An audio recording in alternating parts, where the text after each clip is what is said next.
Hello everyone, welcome to MS studies H. आज मैं class 9th का मैथ्स का चैप्टर 1 के संख्या पद्धति का 5वां भाग लेकर आए हैं और इस चैप्टर के 5वें भाग का एक्सरसाइज 1.6 का तीसरा प्रश्न लेकर आए हैं। तो चलिए दोस्तों, अब इस प्रश्न को हल करते हैं। तीसरा प्रश्न लिखा है, सरल कीजिए। जो इस संख्या दिया हुआ है, जो पहला है 2 के पावर 2/3 इंटू 2 के पावर 1/5 और इस तरह से दिया हुआ है। तो सबसे पहले हल करने से पहले हम लोग सूत्र के बारे में जानेंगे, ठीक है।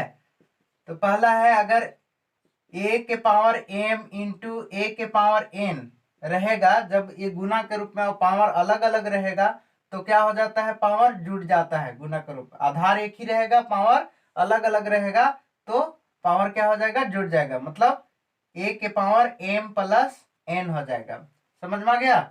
इसी प्रकार दूसरा, अगर a के पावर m और होल के पावर n, मतलब यही रहेगा, मतलब अंदर में भी पावर रहेगा और बाहर में भी पावर रहेगा, तो क्या हो जाएगा, पावर दोनों क्या हो जाएगा, गुना हो जाएगा। मतलब a के पावर m n हो जाएगा। समझ में आ गया। इसी प्रकार तीसरा, अगर a के पावर, समझ गए, a के पावर m, ठीक है, इंटू b के पावर m।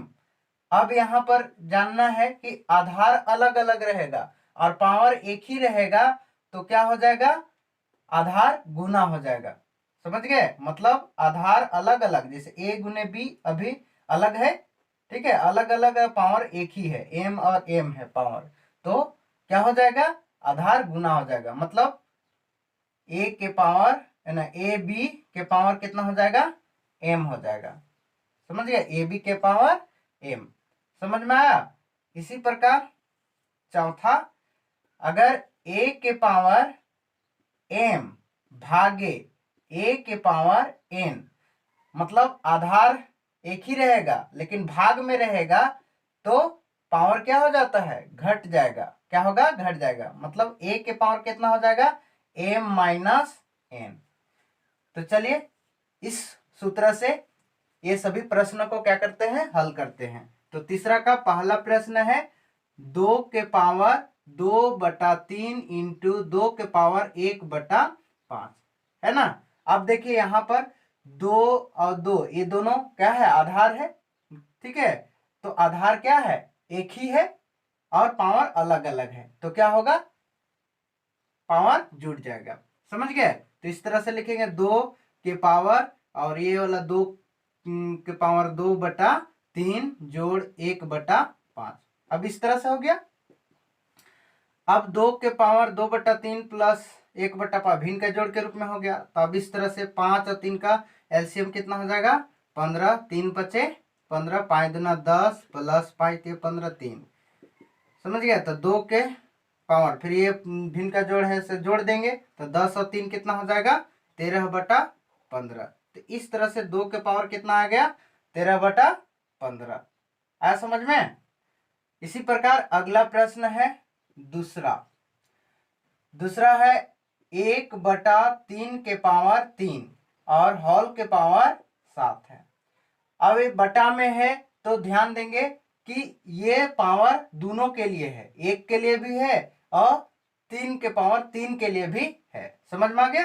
तो अब हम लोग इस तरह से कर सकते हैं, 1 के पावर 7 इस तरह से और 3 के पावर 3 के होल के पावर 7। मतलब ये पावर दोनों के लिए, एक के लिए भी और 3 के लिए भी। अब हल करेंगे, 1 के पावर 7 है तो 1 ही होगा और 3 का क्यूब कितना हो जाएगा, और नहीं क्यूब नहीं करना है यहाँ पर। समझ गए। ये जो क्या है, यहाँ एक सूत्र होता है जो a के पावर m इंटू होल के पावर n है इस तरह से है ना। तो इसको दोनों को पावर पावर को गुना कर देंगे। समझ गए। तो 7 या 21, तो 3 के पावर कितना हो जाएगा, 21। समझ गए।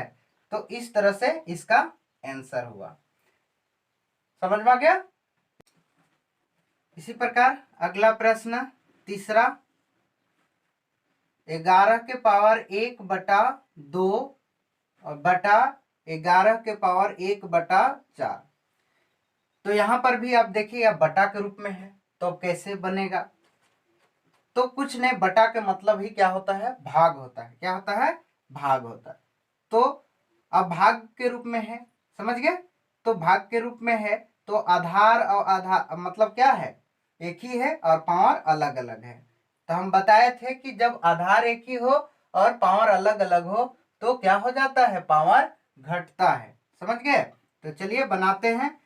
तो जब इस तरह से है तो 11 के पावर 1/2 माइनस 1/4 इस तरह से हो जाएगा। समझ गए। भिन्न का घटा हो गया तो अब हल कीजिए फटाफट।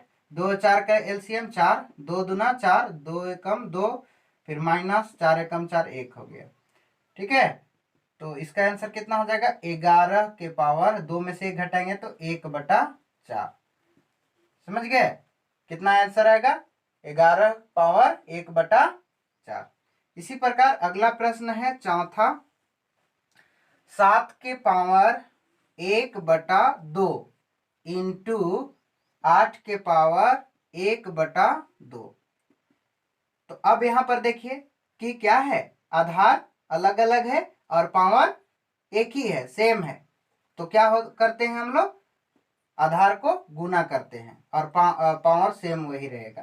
तो इसको क्या करेंगे, गुना कर देंगे। तो 7 8 56 और ये 1/2 पावर हो जाएगा, मतलब 56 के पावर 1/2 आंसर। समझ में आ गया। तो इस तरह से है से ये सभी प्रश्न हल हुआ और आप लोग अपने कॉपी में उतारिए और प्रैक्टिस कीजिए।